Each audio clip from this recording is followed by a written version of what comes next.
Loves ரீசெண்டாக நான் 2 Korean earrings வந்து பர்ச்சேஸ் பண்ணியிருந்தேன். 2 பேருமே ப்ரிட்டியாக இருந்தாங்க. அத பத்தி தான் இந்த வீடியோல நான் உங்க கூட ஷேர் பண்ணிக்க போறேன். 2யுமே நான் ரொம்ப நாளா ஆசைப்பட்டு ஷாப்ஸில தான் பர்ச்சேஸ் பண்ணேன். ஃபர்ஸ்ட்டு பார்த்தீங்கன்னா, இந்த ஸ்டெயின்லெஸ் ஸ்டீல் ஸ்டட்டு இதோட ப்ரைஸ் வந்து 138 வந்து வந்துச்சு ஆஃபர் ப்ரைஸ்லாம் போக. அண்ட் இத பார்த்தீங்கன்னா, அந்த கர்வ் மாரி இருக்கிறத நம்ம காதுக்கு மேல செகண்ட் ஸ்டட் போடுற மாரி வச்சுக்கலாம் அப்படின்ற மாரி தான் குடுத்துருந்தாங்க. பட் நான் வந்துட்டு அத டபுள் சைடுமே வந்து யூஸ் பண்ணிக்கிட்டேன். மேலேயும் வச்சுப்பேன், கீழேயும் போட்டுப்பேன். இந்த ப்ளம் ஃப்ரூட் ஷேப்பில் இருக்கிற இந்த இயரிங்கை நான் ₹105க்கு பர்ச்சேஸ் பண்ணியிருந்தேன். இது இப்போ ரீசெண்டாக மீஷோவில் கூட ₹100க்கு அவைலபிளாக இருந்துச்சு. நான் அந்த கோடு கமெண்ட்டில் வந்து கொடுக்குறேன்.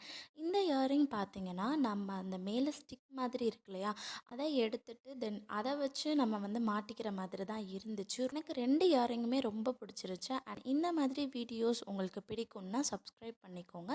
நாளைக்கு ஒரு வீடியோவில் பார்க்கலாம். பாய்.